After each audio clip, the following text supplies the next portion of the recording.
Hello, and welcome to the Science Fiction and Fantasy Marketing Podcast, the show where we help you establish your author brand, increase the size of your audience, and sell more books. I'm Joe Lalo. I'm here with Jeffrey Poole and Lindsay Broker.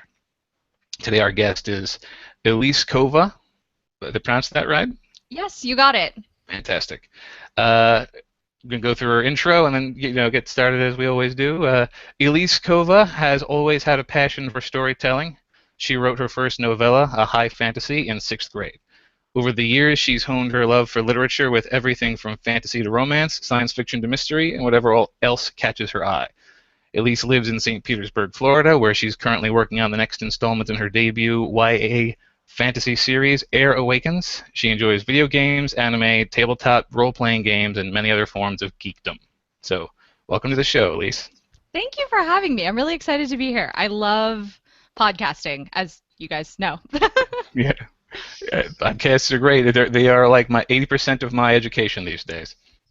Well, Um, not to mention solid entertainment. oh, sure, yeah. I'm going to hand off to Lindsay now, and we're going to get things rolling. All right. Well, thanks for doing the intro, Joe. I'm been a little sick here, so I might, if I disappear in the middle of the show, it's probably because I'm just throwing up or nothing major, but just as a warning. And it has nothing to do with Elise or anything she says. But Elise, I'm glad to have you here. I wanted to have you on the show because I saw your book because of the cover is awesome, Air Awakens, Thank probably you. back in like September. And I think it was ranking like top 500 in Amazon or something. And I was like, oh, okay. I don't usually do YA, but I had to check it out. And it's really good. I'm about halfway through. It's a little bit of romance starting up in there. I've had a beta read for some other folks, so I haven't had a chance to read it and finish it, but I hope everybody will check it out after the show.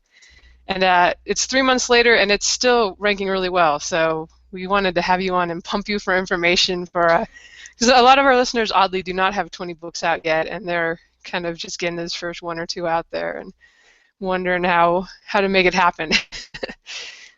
Oh But gosh, I hope I can help. no, I saw your business plan. It's great, so I'm sure you can. But Oh, why don't thanks. you tell us about yourself and how you got writing and all that fun stuff just to start out? Oh gosh, I always say there's the short answer and the long answer to this question. So the short answer is I have always enjoyed writing. As my bio says, I wrote my first novella, which was a high fantasy, in sixth grade. And it was a result of a project that the teacher wanted a long form story, was kind of what she called it. And she asked, I think, for like 10 pages or something like that, which in sixth grade, 10 pages is really long. Like it feels like a book. But I really wanted to write a chapter book. And so it ended up being around 30, 40, 50,000 words, something like that. And she wouldn't read it because it was too long. And so that kind of stuck with me. But I always enjoyed reading and writing and fantasy, and it's something that's been a part of me for my whole life. And I got back into writing about 2 years ago, just over 2 years ago, when I was living in Japan. And I had a friend at that time who was an aspiring author, and she was very much so into writing. And so we started talking about her work, which reminded me how much fun writing is. And so I started writing again on Fiction Press. And after writing about 5 books, and I think I total it out to somewhere around 700,000 words in about the span of 8 months. I had about couple thousands, tens of thousands of views on my stories, and people asking, what are you going to do next? So then I queried, and I queried 111 literary agents. I had 3 partial requests, 5 full requests, and 111 rejections. And I decided to self-pub rather than trunk, and Air Awakens came out on August 27th, and Fire Falling, which is book 2, came out on November 19th. Now, like, the dates are blurring together. And Earth's End, which is book 3, is coming out February 11th. So I think that's kind of my writing summary of how I'm here. Awesome. Don't worry about the dates. You'll forget them once you get. I couldn't even tell you the last one I published, but no, I should say that I had a similar experience in 7th grade. I think it was. We had to write something. It wasn't supposed to be 10 pages, but we were supposed to finish it. That was Yeah, they encourage that in school. And I think I wrote about 30,000 words, and I said part one and turned it in. And fortunately, she gave me an A. And she's like, "Where's part two coming?" And she's still waiting, poor teacher. But Should send her something now. Just be like, here it is. Here you go, part two. here's a book. It's probably not the one from seventh grade, but all right, cool. Well, I'm going to ask you about fiction press, but I'm also kind of wondering what drew you to YA fantasy. You know, it's weird because I didn't start out saying I'm gonna be commercial and I'm gonna be published and I'm gonna approach it from a really analytical business place, which I probably would if I had started out saying I want to be an author. But because I started out just saying I want to write something that I think would be fun to write and fun for people to read, because I've always loved fan fiction.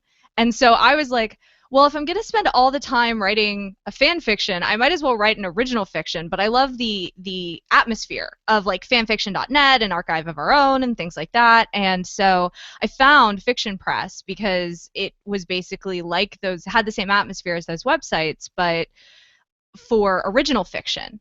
And so I started writing on there, and I just started writing. And I don't really know if Air Awakens was YA. Like it's kind of weird. And when I started querying, I had a really good friend of mine, Michelle Maddow, who writes YA, and she kind of gave me some guidance on, okay, well, you have to tell agents your book is something. You can't just be like, here's a book and it has things in it. And so I broke it down, and Vala, the protagonist, is 17 in the first book, and it's very much a coming of age story for her. And she deals with everything surrounding discovering kind of who she is and who she wants to be and who the world wants her to be, and struggling at the intersection of those things. And so those were all very YA themes, and I think the first book falls fairly neatly into YA. I think the second book starts to get away, and by the time we hit to the third book, I'm like, is this still YA? But the good thing is I'm indie, so I make up my own rules. So I guess that doesn't really answer why YA, but I kind of fell into it. Because the category looked attractive on Amazon. No. I've had the kind of same kind of thing where the characters are like 18, so but then all the helping characters or side characters in mine will be like 40 or so I'm like, I'm not sure if this is fun for YA or not. But I say Air Awakens is older YA. I place it as 15 and up is where I kind of place it, because there is war, there is hate, there is violence, there is sex in the series. Like it's not, and that's not only in the first book, but I'm going to go back, and you were going to get me to finish reading it tonight, so I'm like, oh, is that coming now? down the series. Okay. But so yeah, it's weird to classify, but no, I didn't pick YA because I was like, oh, this genre will be really good to write in. It just kind of evolved that way. All right, cool. Could you tell us a little bit about Fiction Press? I have no experience with it. It sounds a lot like Wattpad. I don't know if that's true, but A lot of people have asked me if it's like Wattpad, but I've never used Wattpad, so I can't say yes, no, maybe. Um, but basically, the way Fiction Press works is it's, like I said, it's like fanfiction.net or AO3 if you read fanfiction and you're familiar with those sites. If you're not, it lets you post chapter by chapter onto their website. And so what I really liked it for was, one, it kind of kept me writing because I stuck to a chapter a day, which forced me to get into the habit of writing 3,000 to 5,000 words a day. And that's kind of my average drafting speed now. But it also has built-in comments. And so once I was updating every day, by updating every day, it puts you kind of at the top, like, of newly updated stories in the genre and overall on the site. And so that helps people find you for obvious reasons. And as people found me, started following me, started reading, they began leaving critiques. And I think the coolest thing about Fiction Press is I felt like my stories had 50 betas that were there from the very beginning and went all along the way because they were readers of mine on Fiction Press, and I love them, and they're my first book is dedicated to them. So Cool. Did you edit it all before putting it up there, or did you write like the 5,000 words and that's today's chapter? depends on how tired I was, because I've been working full time the entire time I've been writing, and so I'd get home, I'd write my 3,000 to 5,000 words, and if they came easy and I got them out in a couple hours, then I'd take like 15, 20 minutes and then go back and give them one or two read throughs if I had the time or energy, and if I didn't, I just stuck them up there and said, there's issues. I Here you go. And the readers didn't I think it's kind of an understood thing on sites like that you're not, at least on Fiction Press, that you're not putting the most polished work out there. And so I never ran into issues with it, but no, I didn't edit it much. All right. Yeah, it does sound a lot like Wattpad, so I'll have to check it out. I've put some stuff up on Wattpad before, but it already published things. I found it after I'd already gotten started. Do you think, is it something then that you would recommend for a new author to kind of try to build a fan base? Did they buy the books when you published them?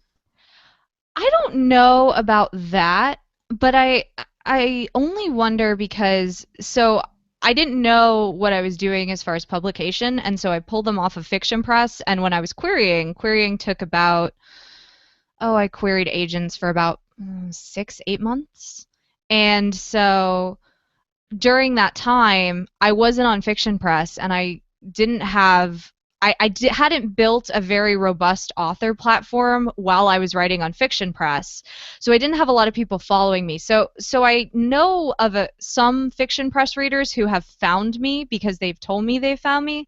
It's been about 5 or 10, in all honesty, but I kind of operate in the rule of 10% is what I find, and I feel like 10% of people who comment or interact or review or whatever, that number of people is about 10% of the total population.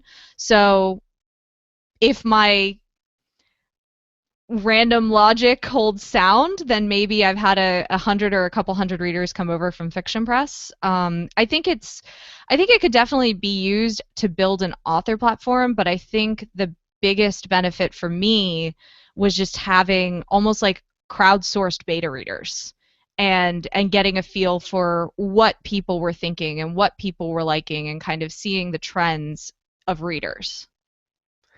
All right, cool. Well, I'm going to hand you over to the guys for a few more questions, and then later I'm going to ask you some marketing stuff. Ooh. Okay. I guess the first thing I want to address is 111 rejections. Yes. And you were querying for 6 to 8 months. About that, yeah. I've got to applaud first your efficiency with generating query letters, because I queried for about a year and I only hit about 50.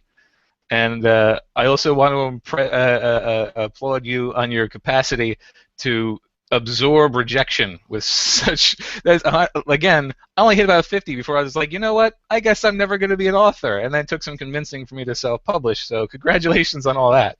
I tell people I remember the day when I had that agent, like it's a memory that I'm gonna carry forever because it's burned into my mind, that I got the rejection letter from that agent, like the agent that had requested the partial, and I was like, this is it, this is the one, the stars have aligned, and I got the rejection, and I got to my I got home and I put down my stuff and I saw the email and I read it and I got to my kitchen and I just sunk to the floor sobbing, and I just lost it, like messy tears, ugly tears. And actually though, that was when I said, I was like, all right, here we go.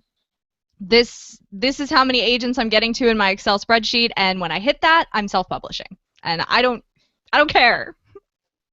I'm glad to know that I'm not like, again. I'm not glad to know that you were able to have your rejection breakdown, but that you didn't completely avoid having one, because like I say, I didn't last nearly as long as you did.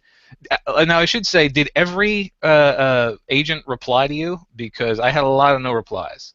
Um I have my exact Excel spreadsheet, so I could pull an exact number, but that would take way too long. I'd say Yeah, probably about half of them replied in some capacity. that's And about what I got to. yeah, I want to say it's about half. That feels right. Yeah, we've had. I've read articles that people have written where they say that how can you expect to become better as an author if you don't pursue traditional publishing? And I was confused by how the heck writing letters and being rejected would make you a better author. And then I realized this guy was getting responses that were critiquing his writing, which was completely the opposite of the result I got, which was about 50% no replies, and the other half didn't ask for any material. I think I had one person ask for 5 pages. So like it's weird how different the experience can be. You know what I will say though? I will say that if I could go back in time and redo things, there are some things I would redo as far as building my author platform earlier when I was on Fiction Press and getting people to follow me on sites other than Fiction Press and follow me as an author rather than just my stories. But I don't know if I would do anything differently with regards to querying because when I started querying, that was what really forced me to think about the publication process really as a business and change my entire mindset from I'm writing something fun that people are going to enjoy to what does the market want? How do I sell my book in one letter? How do I write a book that's going to catch people in the first 50 pages? And all of those were lessons that I learned through querying that I don't know if I would have learned if I had just went straight to self-publishing. Yeah, I guess it's pretty valid to say that query your first experience as an author in which you're attempting to sell your book is when you query and are trying to sell it to a publisher. So I can see how it's an educational opportunity in that way. All right, my second question here: how far ahead do you plot your series? Do you have a hard endpoint in mind, or you just sort of go step by step? I'm trying to be better about that. I I'm definitely a pantser. I fly by the seat of my pants, and but I have so I'll have A and I'll have Z, and I know the other letters of the alphabet have to be in there somewhere, but I don't exactly know where they're going to go and how I'm going to get there. So I do have a plan. There's a method to the madness, but especially when I wrote Air Awakens, it was very amorphic and very elastic. And now that I'm going back and I'm rewriting, I'm tightening up the story a lot and I'm fixing that a lot. And I'm hoping with my next series, my goal is to because I want to continue on a publication schedule of a book every 3 months at least. And so to do that, I really feel like I need to have a more solid plan when I go into my next drafting phase. And so I'm trying that for my next work. Excellent. Well, as a matter of fact, my next question was, we learned in the intro that you've got a wide variety of interests.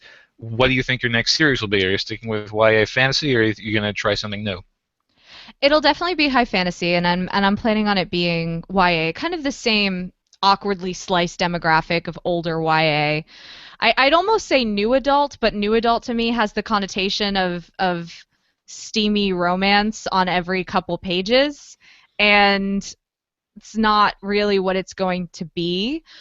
But I think it's too early for me to change my personal brand. Talking from a business perspective, I think it's too quick for me to ask my readers to go from something like high fantasy to a contemporary mystery or something like that. And I even feel like to hardcore sci-fi would be a very large jump. So I am planning on staying in the YA high fantasy realm, but as I always say to everyone, please don't quote me and hold me to that because you never know what's going to end up on the page.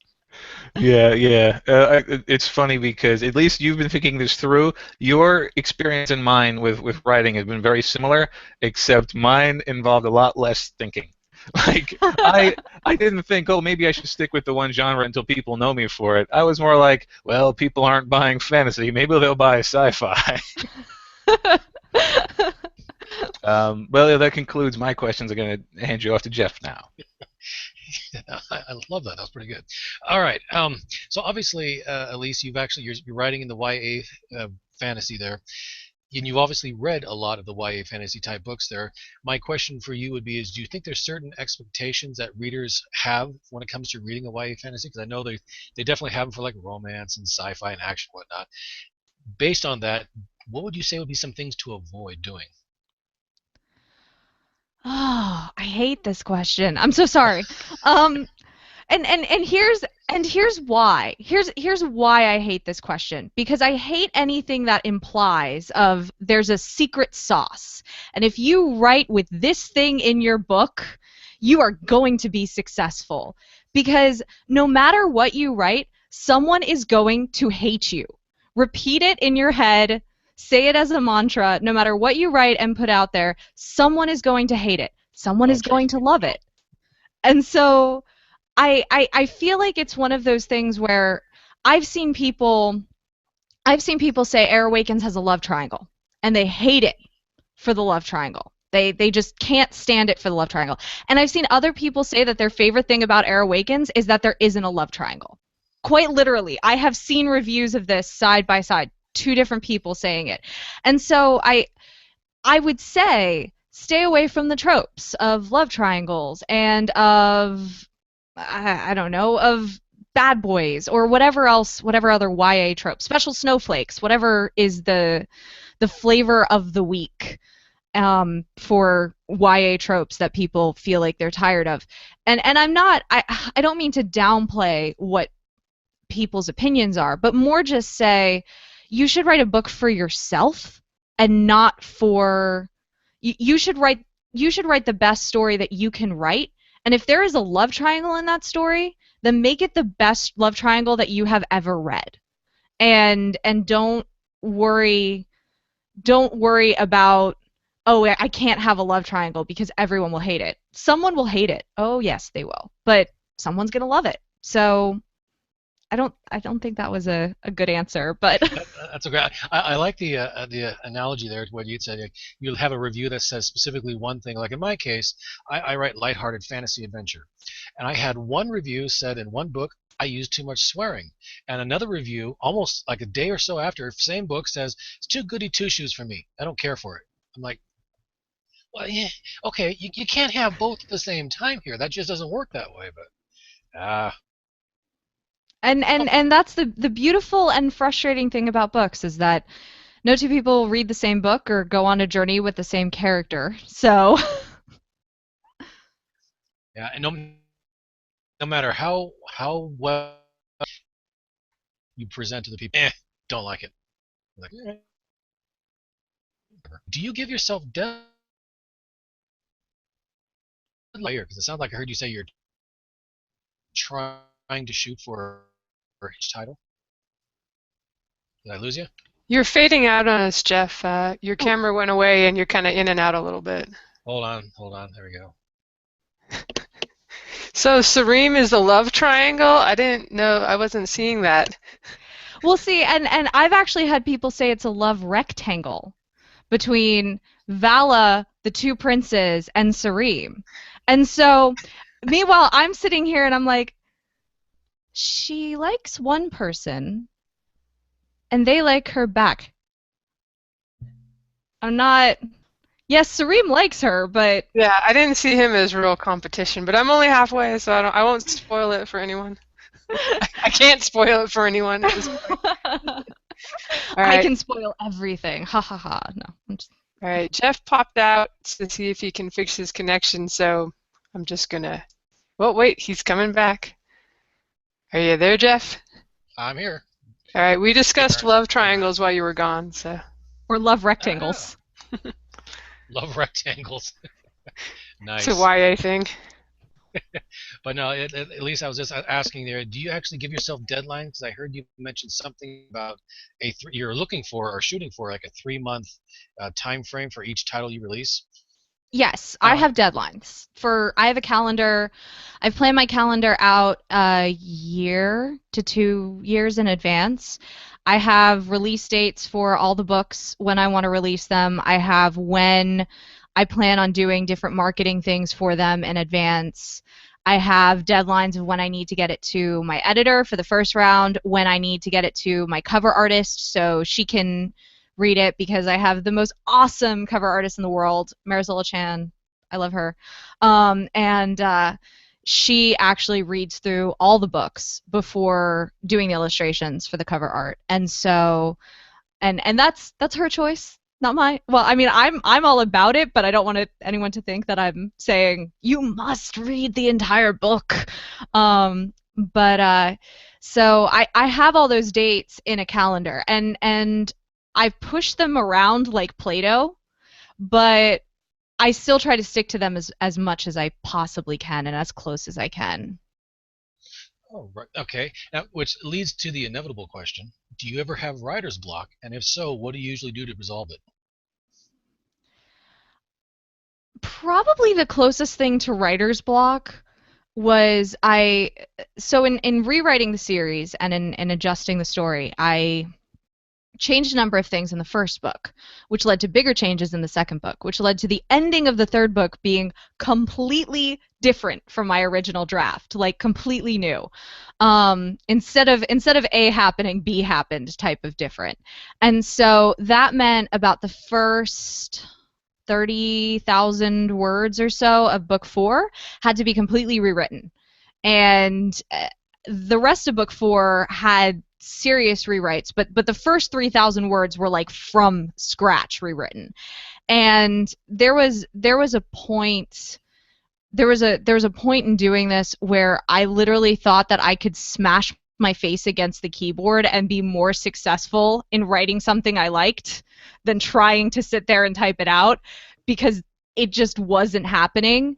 And usually when I get to that point, I think I might be masochistic, because I actually force myself to hit a word count quota for the day, and I'm like, I don't care talking to myself, because that's also normal. I don't care if I end up deleting them in the next morning. I just have to get black on white. I have to see, even if it's a bad idea, I force myself to see it to the end so I can get it out of my head, delete it off the page, scrap it, and then move on to the next thing. So I think that's probably the closest thing to writer's block that I've experienced, and I force myself to write even when even when I don't want to. Well, thankfully, most computers now have wireless keyboards, so you can just sit there instead of banging your head. That's true. That would have been way more effective than the face palm on desk. But All right. That concludes my questions. Let me hand you over to Lindsay, who's got some marketing questions for you. It's a part of the show that everybody loves. Or we don't actually know that. We don't get that many comments, so I'm just assuming that's the part of the show I would love. So. Everyone leave comments. All right, please leave a comment, guys. All right. Before I jump into this, I wanted to say, I forgot to say earlier that congratulations on 3,000 to 5,000 words a day while working full time is an amazing output. And Thank you. 700,000 words on Fiction Press in 8 months. That's like double NaNoWriMo every month. So. My best day that my record for a day, if I sit down on a Saturday and I know exactly what I want to write, I can get about 10,000 words in a sitting. But that's like I think that's my limit, where my brain is then mush and oozing out of my ears. Yeah, I'll do days like that, but I also do this full time. But by the end, you're kind of like, I'll be looking outside and it's dark, and I'm like, what else? Did I go outside today? Did I talk to any people? Maybe not. You talked to all the people in your head, and that was what was important, right? Exactly. We have awesome conversations. All right, now for the good stuff, the big question. You seem to have kind of hit it out of the park with your first release. Can you kind of tell us what all went into your launch? Gosh, okay. I'm so nervous about doing this because I feel like I'm going to disappoint everyone and not tell anyone anything special or fancy. So I stopped querying. I'll rewind to February. My last query went out in, I think, November, late October, early November of 2014. And I said, all right, that's it. hit my mark. I wanted to query over 100 people. I did it. And then I waited about 3 months because that was the longest period of time for an agent that basically said, if you don't hear from me in 3 months, then it's a no. And so I gave it the 3 months, and that fell around February. So I said, all right, I'm going to self-publish this. And so the first thing I knew I needed was an editor, because I am not an editor. Some authors I am amazed by, and they're really good at editing, and maybe that's a skill I can acquire as time goes on, and I hope I can, but that is not me. And so the first thing I needed to do is find my editor, and her name is Monica Wanat. I don't know if I've said her name aloud before. It's been all email. But I found her via, I think it was Pitch Wars, because I tried to participate in Pitch Wars and wasn't selected. But I tried to do that, and I think she was an editor that I saw come up during that time, and I filed her away. So I reached out to her in February, and then I also was reaching out to artists that I found on DeviantArt, because I knew I wanted an illustrated cover, because that to me says high fantasy. Like, all of my favorite high fantasy books as a kid had illustrated covers, and I love the feel of them. And so I was reaching out to artists on DeviantArt. I found my artist, Marisol Chan, and hit it off with her wonderfully. And so had those two. And so that then put me out, and I said, all right, how long do I need to edit this, and to get it through the couple rounds of editing with the editor, to give Meryl time to create the cover and get all that situated. And I calculated out to be about 3-4 months. And so I said, okay, I'll set an August release date for this. And so once I had a release date, I wanted to do everything that a traditional publisher does to promote books. So I scheduled a cover reveal. I started reaching out to bloggers, and I put up Google Forms on my website for bloggers to register to participate in the cover reveal, because I didn't really have that much money to put into this. I expected that I was going to go into the red on this. I didn't expect to make money off of my books until the third book, because I have a background. I have a master's in business administration with a focus in marketing and international business. And so through all of my entrepreneurship classes during my time as an MBA, I really kind of absorbed the fact that most startups don't make money for the first couple months of their lives. In fact, 9 out of 10 startups fail, just killed. And so I went into it expecting one of those two things to happen. I expected to not make any money for a while, and I expected that there was a very real possibility that I would never see a return on my investment in this. And so I had to be sensible about where I was putting my money, because there was a finite point where I would say, all right, I'm cutting my losses and I'm getting out. And so I had money for editing, and I had money for cover art. I didn't have money for book tours. So I put up book tour things and really just tried to latch on to anyone who showed the least bit of interest in working with me. And I didn't care if they had just stood up their blog or if they had been doing it for years. If they wanted to work with me, and I mean, they weren't like Psycho or something, I wanted to work with them. And so I planned out the cover reveal. I created a mailing list. I got MailChimp, set up a P.O. box to legally have a mass mailing list, because you need a physical address, and I didn't want to use my home address because I just didn't want that out there. And so set up a P.O. box, did that, set up MailChimp, because email actually statistically has been shown to convert at a higher rate than social media. And so email lists are oftentimes the end place that you want to get people to, and I knew that. So set up that, and then I set up my street team.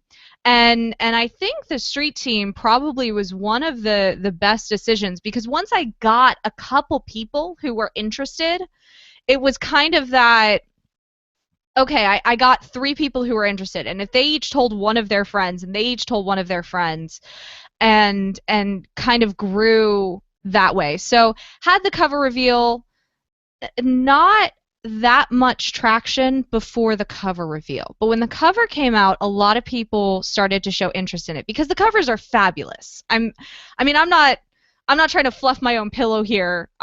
It's all my artist who does the illustrations, but they're awesome and I love them. And so I do the text layout on the covers, but Meryl does the heavy lifting of making the illustrations and whatnot. So I took the covers and did the promo graphics and the actual formatting it for Ingram and things like that. And then toward the, I don't know, not far after the cover reveal, I discovered a company called Gatekeeper Press, and I was really intrigued by them because they worked for flat fees. It wasn't like a vanity press thing. I mean, I guess maybe it counts as a vanity press. I don't know. I'm still getting up to speed on all the lingo. I'm not one of the cool kids yet. But they did all of the formatting, and that was something that I thought was incredibly useful because to me, there are things that if you can do yourself and you can save yourself some money, do them. But just because you can do something yourself doesn't mean you should. And that was something that I viewed as a real asset to me, to be able to give them a couple $100 and say, here, you worry about making sure it's perfect on Barnes & Noble, Amazon, Apple Books, Ingram, on the book depository, getting all those linked up. You just worry about that for me because I got to figure out this marketing thing. So that really freed up a lot of my time to focus on building my community and fostering that and building that up. And then closer to the release, I printed ARCs and had advanced reader copies, and had advanced reader copies go out to interested bloggers who also signed up through a Google form. Notice a trend with Google Forms. And they signed up, sent those out, scheduled out the blog tour. By that point, I had some traction from the cover and people being intrigued by the story. And then the release happened, and it didn't really pick up until after about the first week to 2 weeks after. And then it was kind of a look at my Amazon rank, and I was like, is it broken? Is it broken? Because it just seemed to move very quickly after that. So I feel like I give you long-winded answers that don't actually answer your questions. I'm so sorry. Oh, I don't remember the question, so it was probably an awesome answer. I found it very informative. So, does the job. All right. Uh-oh, did you freeze up on us? Okay. Yeah, I'm back. Okay, good. You were like pulling your hair and then froze. Like, So I'm curious about getting a street team as someone who doesn't have a novel out yet. I think a lot of people would be daunted by, like, did you send out, you said you send out paperback arcs. Did you do like advanced e-arcs too and try to get people on your team, or how did you find people? I put it on my website and I told people that I had a street team. Of course I started with like my closest friends. I think honestly, I think the biggest thing that kind of gave me that initial bump of people being interested in my work and giving me a bit of legitimacy was my friend that I mentioned before, Michelle Maddow, and I know that she on her street team said, hey, this is my friend, she wrote a book, here's what I think of it. If you are interested in her, she has stuff going on. And so I think that really helped before my first book was out to kind of give it that air of legitimacy of I'm not just I am a random person on the internet, but I'm not a random person on the internet who is going to fall off the face of the earth, we hoped at that point. And so I think that really helped. But as far as I was concerned, the way I saw it, and when I was looking into street teams, I would see people posting comments like, oh, I don't want to have a street team because what if only 7 people join it? And the way I look at that is I'm like, those are 7 people who want to promote your book. What is wrong with that? Like, if it's 7 people or 700 people, a street team is an awesome community of, one, you get to talk about your work and you get to make friends with your readers, and that's super cool. And 2, they're people who are coming to you and saying, I really like what you're doing, and I want to help you do it. And to me, I could use all the help that I could get when I was getting started, and I wasn't going to slam the door on anybody. So the street team was really started as a, okay, let me just put this up here and see what happens. And I put it on my Tumblr and I put it on my website, and I said, okay, during giveaway months, I'll give away $15 of Amazon gift cards to 2 people, and, well, $15 each. And then you get other stuff, like talking to me. But since then, I've tried to really foster community everywhere, but especially on my street team. And so I think it was one of those what do I have to lose moments. Yep, I would not turn my nose up at 7 people that want to help me cheerlead my stuff. And what exactly do they do for you? Do they just kind of reblog your posts and that kind of thing?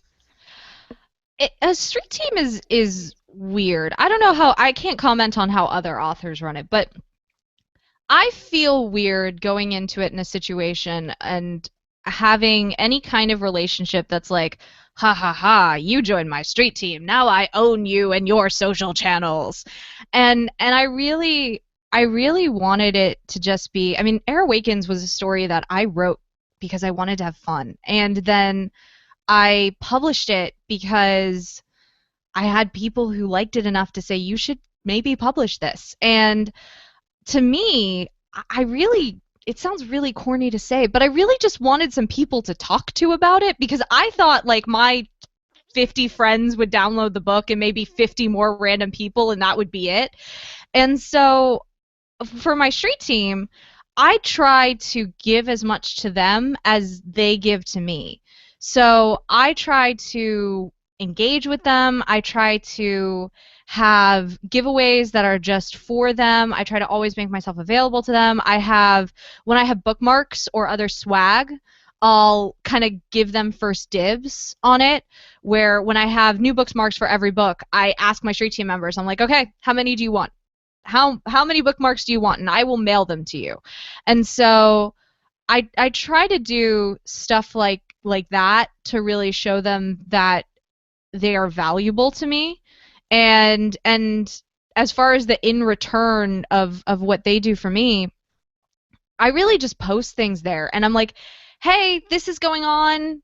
If you could share it, that would be great. If you could like it, that would be great. And I just try to be I try to be really honest about the process too, because I find that a lot of people, myself included before I got into the industry, have no idea what helps authors. They have no idea that following an author on Amazon helps them. They have no idea that's even a thing. They have no idea that having reviews on Amazon helps authors, and that upvoting good reviews helps, or downvoting bad reviews helps, or that upvoting and downvoting whatever you think is good or bad affects the overall engagement, and posting your reviews on Goodreads and anywhere else. And I feel like people will do that. They just don't understand why that's so important. And so when I go to my street team and I say, hey, if you could leave an honest review of Air Awakens, and sometimes an honest review isn't a 5, and that's life. But I try to say, here's why I'm asking. Here's why I'm asking you to do this, is because it helps other people find the book, or it helps other people decide if they want to read it or not, or it helps it come up in associated links on Amazon or things like that. And I'm not trying to play secret squirrel and hide my cards from anyone. I mean, I think everything that, like I said, everything that I'm doing, I don't think is a surprise to anyone. And I don't think I've uncovered any kind of secret juju that I can be like, ha ha ha, I know the code. Well, I'm sure that your covers definitely did help. I meant to nod and agree when you said they're awesome, because they are. Like I said at the beginning, I don't usually go for the YA stuff, but I saw your cover. I think maybe, I'm not sure what categories all you're in, but I know you're in the YA fantasy, but maybe it was just regular swords and sorcery too, somewhere where I stumbled across it. I said, wow, that's really cool. Let me grab a sample. And, 90% of the time I'm pretty picky, so I never get past grabbing the sample. I'm like, hey, this is pretty good. So I kept going and got the book. So the cover worked on me. Could you tell us a little bit about, you already said that she read the books, and that's so cool. How cool would that be? I want a cover designer that reads the books. I'm going to go hunt for someone. But did you give her any more input, or did you just kind of let her choose, poses and stuff from the books that she thought would work? So the way it works, and there's actually on her website, and there's links from my website to her website. So lots of ways that you can find us. She posted a long process with visuals. So this exists out there if visuals help. But basically what happens is initially I sent her the query letter that I was using because I was like, this is designed to be a hook for the book. And then I pulled out 3 or 4 scenes that I thought could be inspiring to her for the covers. And I sent the whole manuscript because I was like, hey, if one of these scenes jumps out at you and you want to read a little more on the front end or the back end to kind of see how it ties in, cool. And she said she read the query letter and was intrigued. She read the scenes and was intrigued. And I still remember her email. It was something like, so I want you to know that I haven't started on the covers yet, but I'm almost done with the book. And I'm like, what? So she read through it, and then basically now what happens is I just send her the manuscript, and then she'll read through it, and she'll develop 4, usually close to 5, 6 to maybe 8, 9 thumbnails that are really rough sketches, and she'll kind of write little synopsises for each of the thumbnails of what she's thinking, what kind of atmosphere, what kind of colors, what kind of expression, because they're usually just very, very rough and kind of blocky, which is fine. That's what the stage are. And then of those thumbnails, we'll go back and forth, and I'll kind of give her some feedback, and I'll say, well, what if we do this, or what if we merge these 2 thumbnails? Or sometimes for Earth's End, I just looked at the thumbnails and I said, that one's perfect. That's it. That's 100%. And I think I tweaked 1 or 2 things about it, but otherwise it was almost identical to what she had sketched. And so then she takes the chosen thumbnail and she creates a more in-depth sketch of it, and that really kind of shows more the features and some of the detail and how it's going to look. And then at that point she sends it to me, and I put on the wording that's going to be on the cover. So I do, like I said, I do all the final cover layout with the text over top of the illustration, and so I send that back to her on top of her sketch so she can have an idea of where the text is going to fall for coloring and color blocking and whatnot. So once we get to that point, then she does a rough painting, sends it to me, kind of, again, I think at that point it's really just because I'm very excited to see what she's coming up with and not so much for anything else. But she sends it to me, I critique it or add some new things to it, and then she finishes it, gets it to like 90%, and then once we're at that 90% phase, then I'll go back with any kind of last minute suggestions or colorations, or can you darken this or lighten this, or I was kind of thinking more something like this, and she'll do last minute tweakings and then send me the final cover. So that's the process of how we get, or the final illustration, and then like I said, I throw it into the Ingram templates and put the text on in Photoshop, and my part of the process is very easy compared to hers. All right. Well, I have to ask, and you do not have to answer, but I think people are going to be wondering the kind of the ballpark, what it's going to cost them for this kind of process to get a custom artwork and for the artist to read the book too. No, I love the idea of sending just like a scene or 2 that really represents what you're hoping to see from the characters. I don't know if I would feel comfortable negotiating with an artist for them to read the whole book. Like, I feel like that's a lot to ask, and I really just lucked out with her getting into the series and wanting to read the whole book, and I I keep telling her every time I send her a new manuscript, I'm like, if you need me to just pull out sections, I can just pull out sections. And she's like, I'm too far in. She's like, I'm in deep at this point. I'm reading it. So I think I lucked out there. But as far as illustrated covers, when I was looking around on DeviantArt to acquire the license for use of an illustration by an artist for a cover, the ballpark that I ran into was 500 to 2,000, and that's US dollars. And that kind of range for, and it depends on what you want too. And Merrill's the pricing of covers with Merrill has changed with each of them depending on the level of complexity that's in the cover. And so it's not like a hard and fast thing, but I would say if you want an illustrated cover, and I would expect at least a good $600-700 price tag for it. And that's like I said, that's with me doing all the text layout and formatting. So she sends me the illustration and I do that part. So if you need an artist to do that part, then that would probably increase the price a bit too. All right, cool. Well, thanks for sharing that information with us, Because we're planning to snag your cover artist out from under you right now. You're not allowed. She's mine. No. Yeah. I know Merrill is. I know Merrill is, or I think Merrill is taking on new work. So I'm always, like I said, there are links on my website to her stuff, and you can find her. But I do have more books coming out, so I'm at least on her docket. Yeah, there you go. Get her claimed. I do that with my editor now because she's gotten a lot more popular since I'll recommend her on my site and stuff. So I'm like, just book me out, first week of every month. I'm there for you. You better be there for me. All right. I was curious. A lot of people I've seen kind of start out really strong as new authors recently have done KDP Select and Kindle Unlimited. And I looked at your books, and it does not look like you're in there now. Is that something you tried at all in the beginning, or have you just been wide in all the stores from the get-go? Wide in all the stores from the get-go. Currently have no plans to do either.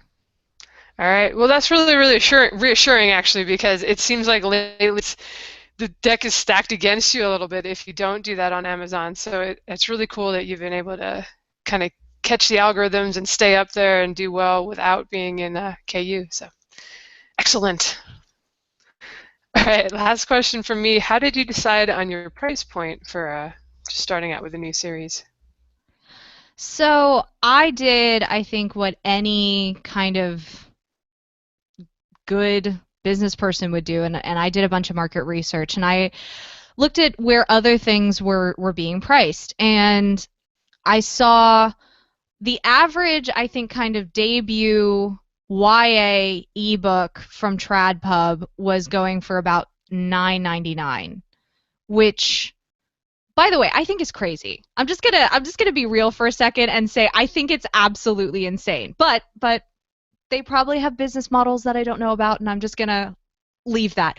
But that's what I saw for ebooks. The kind of lowest price for a TradPub ebook that I saw was like in the $5.99 kind of range, and with maybe a $4.99, but $5.99 seemed to be the lowest threshold that I could find a TradPub book for. And then, of course, indie books are every price under the sun. And so I priced it at the $3.99 price point because, one, it gets you're in that 70% bracket on Amazon that I think most people know about, but it puts you there. And two, I was confidently underpricing every traditionally published book that I could see. And not that I want to make it out to be oh, I'm super competitive, or oh, I'm out to get the TradPub industry, because that's really not how I've ever looked at this.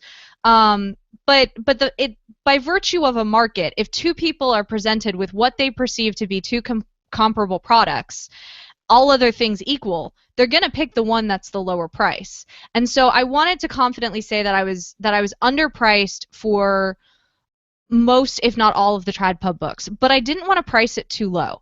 And not just because of the percentage royalty thing, but because I think if you produce a good product, it should be priced fairly to you.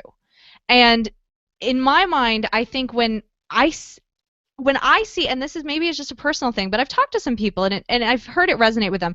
When I see ebooks at like 99 cents and it's an ebook that just came out and it's at 99 cents, there's almost a part of me that looks at it and goes, what's wrong with it? Like, why is it so cheap? It's almost like it goes on that other end of the spectrum where you're getting something for so cheap that you're almost wondering if there's something weird about it or if it's not good. And likewise, I don't mean to downplay indie authors that do that. That just was my thinking in where I kind of found my price point. I thought it was fair to the market, fair to me, and fair to my product. And that intersection came at the $3.99.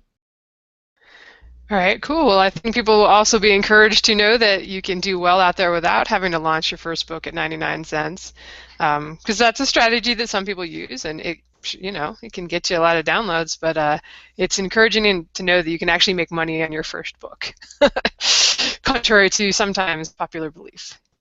All right, let me hand you over to the guys for some questions. Thanks so much for answering all of mine. Of course. I'll be up next. We're getting near the hour. You okay with sticking around a little bit longer? I'm good. Okay. You guys got me all night. Fantastic. My first question: your books have a lot of reviews. Have you done anything specifically to encourage reviews, or is it just the natural result of writing a compelling novel?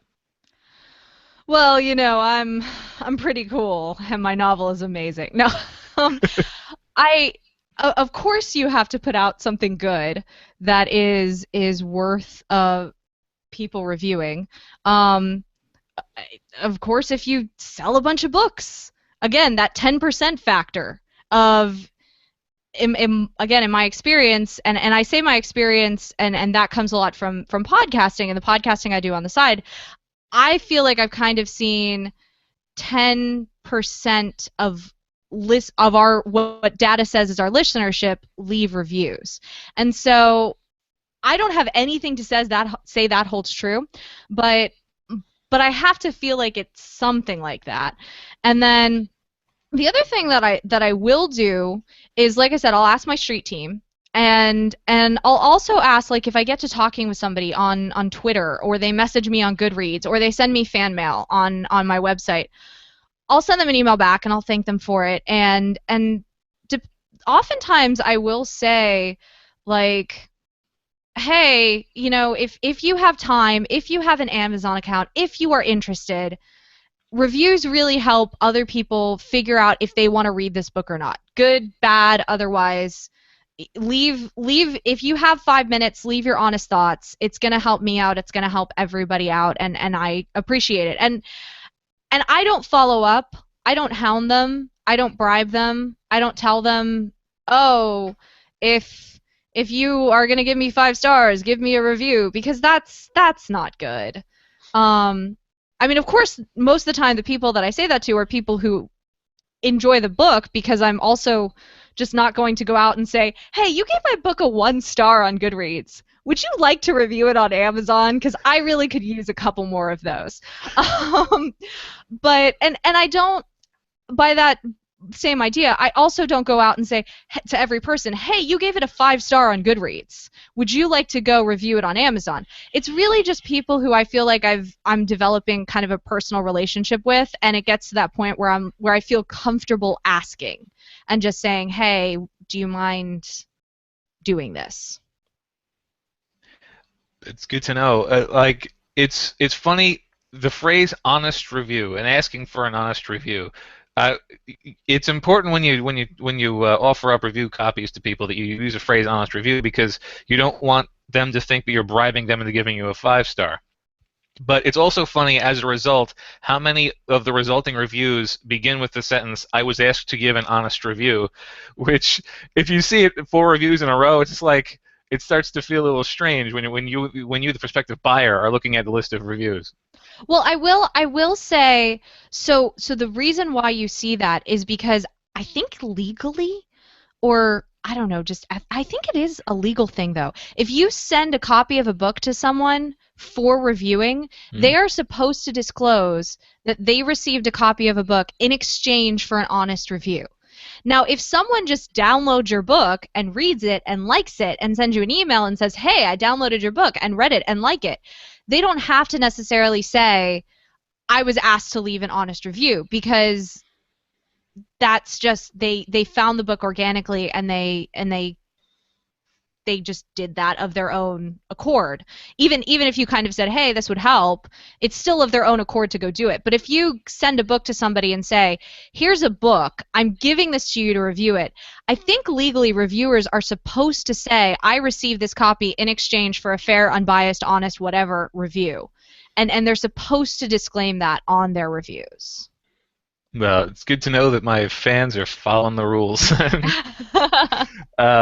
All right, another question I have is you spoke earlier about sort of your launch strategy for your first book. If there's somebody coming along who's planning a series, how much of the series do you think someone should have written and prepared and planned out, etc.? How far into the process should they be before they launch their first book? Oh gosh, I think that depends on the person, but I think that one of the things that I set out publishing and that I said I want to have happen is I always wanted the next book available for pre-order. Because I wanted when people finish the first book on their Kindles, it pops up with that beautiful, "Would you like to pre-order the next book in the series?" And that is automatically there for them to hit that button and say, "Why, yes, Kindle. Yes, I would." And so that was something that I set out right from the start, and I said, I don't care how aggressive this makes the timeline on me. I've got to do this. And so for me, I think that has been successful. I think that has been incredibly successful because, one, of that Kindle thing. Two, you have two books out that are benefiting each other the second your first book launches. And not two books out, but two books helping your overall ranking and Amazon linking things and people buying two of your books. So I think that has helped tremendously. And the reason why it's 3 months is because as an indie author or self-published author, however you prefer to self-identify, Amazon will not allow you to set up a pre-order more than 90 days in advance. And so that is exactly why my release schedule is the way it is. I think if I could wave a magic wand and have any day, I think I would still be pretty aggressive. But I think I might push it out to 4 months. Because I always hit a point toward the end, like at some point in the 3 months where I'm like, the sky is falling and I'm not sleeping for the next 5 days. But I think if an indie author is just getting started, my recommendation would be to publish the first novel when you can confidently say that your next novel, whether it's a series or just a completely different novel, is going to be available 3 months later, and you can have that pre-order up. That's a good rule of thumb. It's funny. I bumped into the 3-month limit, which does not exist on places like Smashwords. When I set up the 3-month window, and then jumped the gun and mentioned that the pre-order was coming like 2 weeks early from the point of view because it was already available for someone else. So that's 3 months is definitely a good policy. Again, Amazon's sort of shaping the launch strategy because of their policies. One more question before I hand you off again. Actually, maybe two. But how should someone with limited time balance the need to really polish and perfect a book versus the need to meet a reasonably fast release schedule? Like, at what point do you feel you need to abandon polishing, or do you sometimes say, forget it, this needs more work? And what would you say is the balance there? I remind myself of, and I'm going to sound so cliche saying this, but I remind myself of the Steve Jobs quote, "Real artists ship."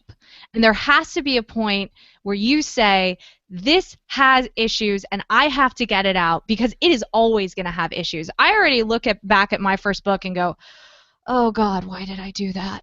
And think in my head of things that I want to change. But the beauty of print on demand and of indie publishing is that you can change it.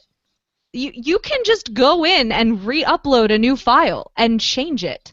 And so I think that is an incredibly cool thing about indie publishing, because when my first book came out, there were a lot of editorial errors that shouldn't have been there, because it came back from the editor, and I did that beautiful thing of saying, I want to change a couple things, and thinking that I could edit what I changed, and that didn't work out. So when Fire Falling came out 3 months later, I had a new edition of Air Awakens because that was a hot mess. So I mean, you're gonna have typos, and you're gonna have things that need to be fixed, and I think I don't think that's cause for saying, just blitzkrieg it, whatever, put whatever you want out there. But I think you have to figure out what your 85-90% is.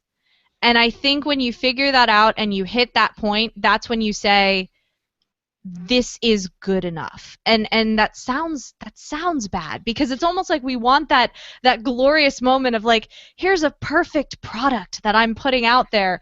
But you think about every product ever, and there are bugs the second it comes out.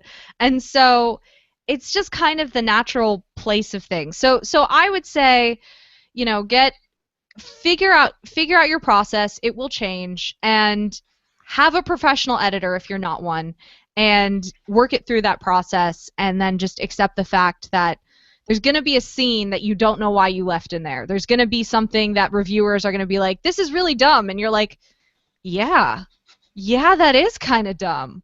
Why is that even there?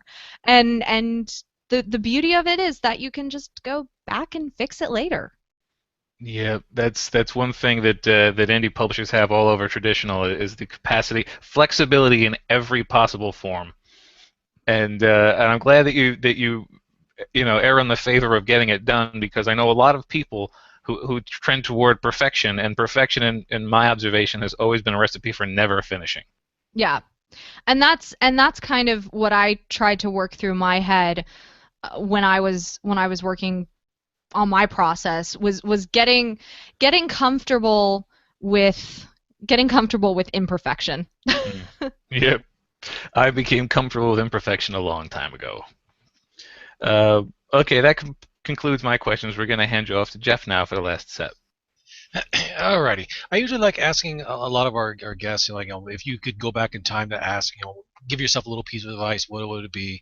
Most people respond with the mailing list that they should have gotten to them sooner. My question to you is do you actually have your own mailing list that you started working on? Yes, that was something I set up right when I built my website. So yeah, you actually planned ahead, like most of us don't do, and then you started working on the mailing list. What do you typically do to increase your subscribers, or to encourage more people to sign up? Oh God, I'm so bad with my mailing list. Don't ask me questions about it. I think I've sent out 4 mass emails since I started self-publishing. It's really bad. I need to be better about it. I have a subscribe form on my website. That's like it. I'm so sorry. Oh no, that's okay. That's okay. No worries. Let's see here. Do you feel that's? I see you pretty much already covered that, talking about the interacting with readers on Facebook or Twitter, however you do that there. Let's see. Okay, I have a question for you too. Have you ever got to the point where you've picked up a group of fans or a fan or whatnot that's gone a little bit too far, and you feel like you're being cyber stalked, or has anyone ever taken the friendship level too far? Not yet. I say yet because it's bound to happen. Like I said, I've been a podcaster for 6 years, and I have had quite a few interesting moments as a result of that. So I'm somewhat familiar with just playing the I'm gonna ignore that. Awkward silence ensues. Awkward silence ensues. Kate, thanks. Bye. I have had this was more funny than creepy, but I did have my brother-in-law's, one of his friends, he posted about the book on his Facebook, friend downloaded it or whatever, and caught up with my brother-in-law and was like, So, really like the way that she wrote. Is she single? And I was like, okay, that's new.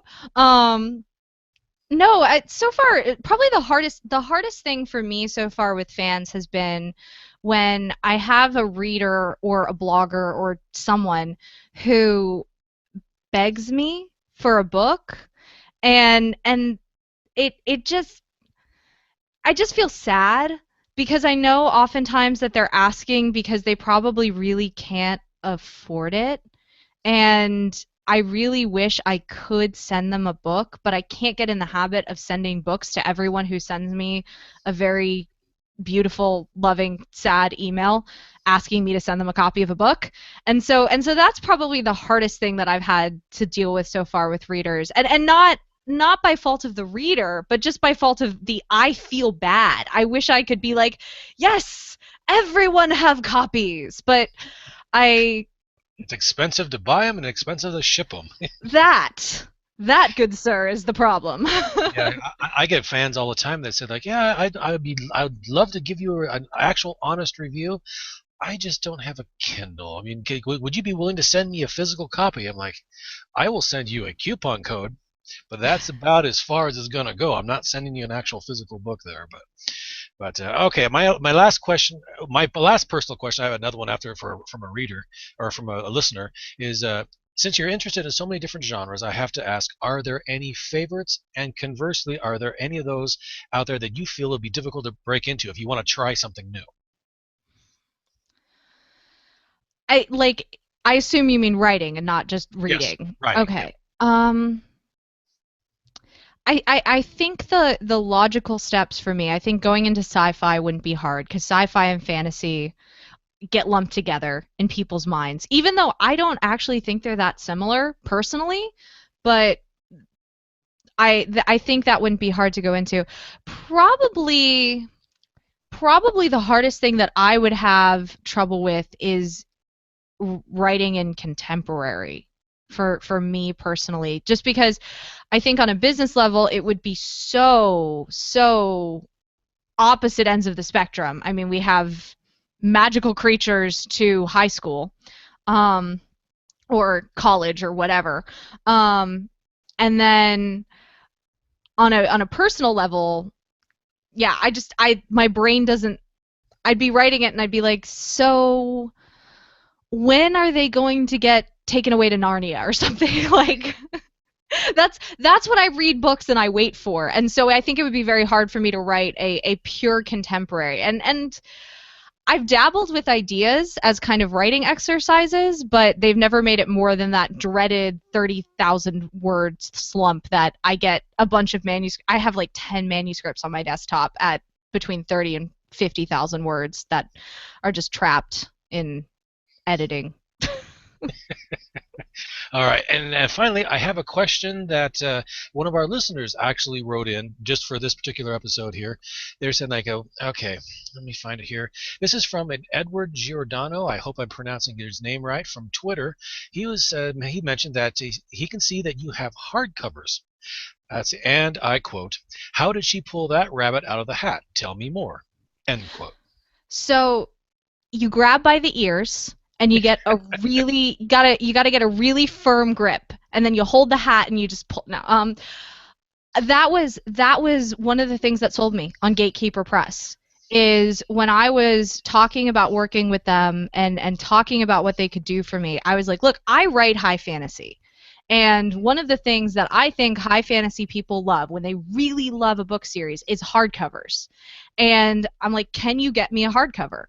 And they ended up saying yes. And so they got print on demand hardcovers. And they're $30 because it's expensive to get print on demand hardcovers. And I can't, I'm limited to what, like, I can have this much on the spine and that's it. I can't have, and I have two colors I can pick from. So I can't do a lot of things that I so desperately love about hardcovers, but they're there. So that's on. $29.99. That's not that far off from the actual traditional publishers that I see in the bookstores. I just saw one the other day for $24.95. I'm like, so yeah, that's close. I think the thing is I see a lot of young adult hardcovers, and I feel like they fall closer to like the 15, 17, $18 range. So, but again, my kind of, even the paperbacks I consider to be the paperbacks less so, but more for the hardcore fans that bought the ebook, really enjoyed it, and then decide that they want a physical copy. And the hardcovers especially so, because they're but I know I love hardcovers and I would buy them. So maybe that was a selfish decision.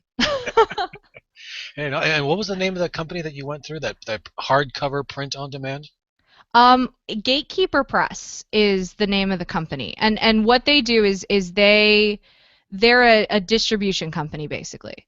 So you can send your files to them, and they make sure it's formatted perfectly and it's up everywhere it can be up, and it's on Ingram and Baker and Taylor. I'm gonna get some of these names wrong, like the wholesaler catalogs that companies order from and whatnot.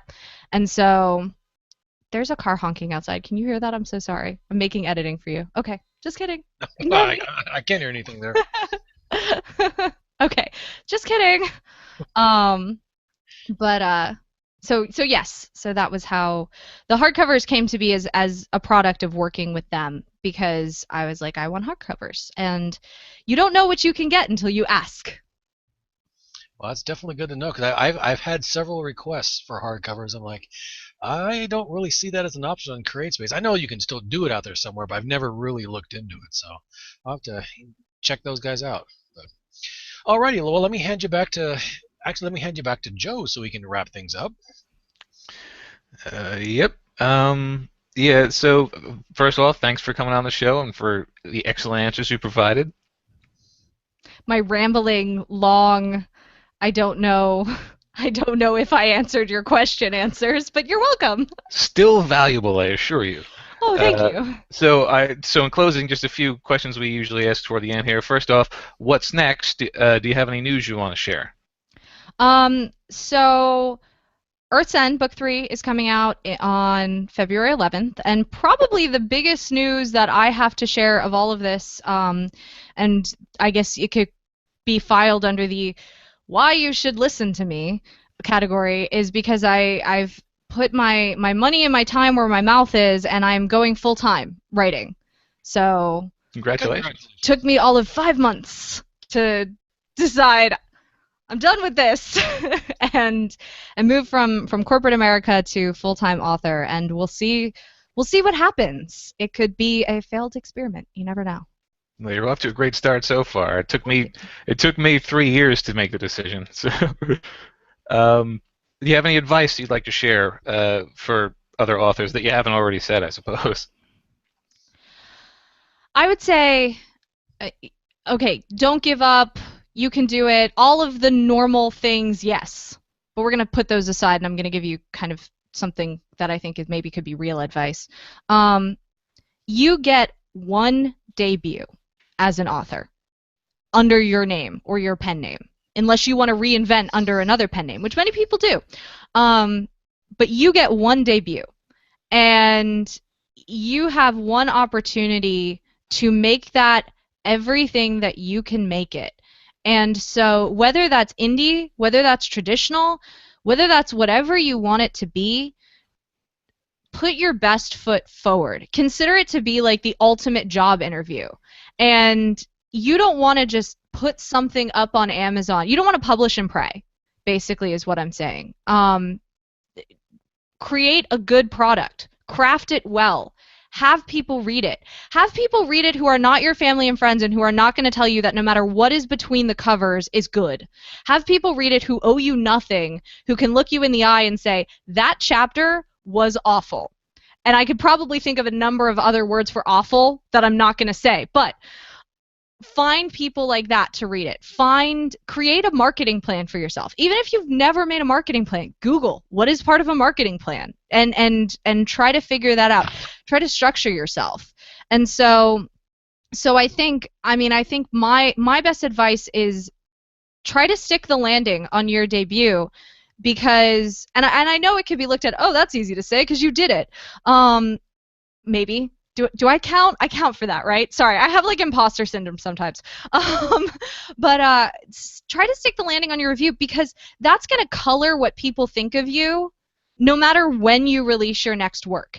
If you release a really good book and you release it well, then the next time you're trying to release a book, they're going to say, oh yeah, they released that one book that I really enjoyed, and there was the press and the bloggers and the people talking about it and the cover reveal, versus, oh, you have a book out? Oh, it didn't do very well. Huh, I don't know if I should really check this next one out. And that's what I feel like maybe people can get trapped into by just saying, I'm going to put this up on Amazon and see what happens. And so that would probably be my advice. That's definitely excellent advice, and advice I could have used 5 years ago because my debut was lackluster. No, mine was. Excuse me. I had the corner mark on that one, so. Well, it's a common thread. And finally, where can people find you online? Oh, everywhere. So I am on Twitter at Elise Kova, and Elise Kova is spelled Elisekova. Again, that's Elisekova. So I'm at Elise Kova on Twitter. I am at Elise.Kova on Instagram. I am Elise Kova on Tumblr. I am, I think, Elise Kova author on Facebook.com / I think it's Elise Kova author. But I also have a website that has all the links to everywhere you can find me, and that's elisekova.com, Elisekova.com, and it has bylinks to everywhere that you can get my books and information about new books and my blog that I sometimes post things on, and other useful bits of information about me and my contact form and all of that. And your mailing list. And my mailing list. That's in a sidebar somewhere. You can subscribe to that. I promise I don't send you spam. I probably should send you more things. Excellent. And people should definitely check out that website because it's a very well executed author site, which is not always the case, even among the panelists on this podcast. So definitely check it out as a good example of how you should be doing your site. Thank you. And I mean, it's nothing more than a WordPress build with a theme that I found and modified a couple things to make it how I wanted it. So, and the things that I modified really weren't, I mean, if you know some basic HTML, you can get far with a WordPress build. Absolutely, you can. And well, that concludes our show. So thanks again for coming on, and thanks everyone for listening. Thanks for having me. Until next time. Bye, everyone. Bye-bye.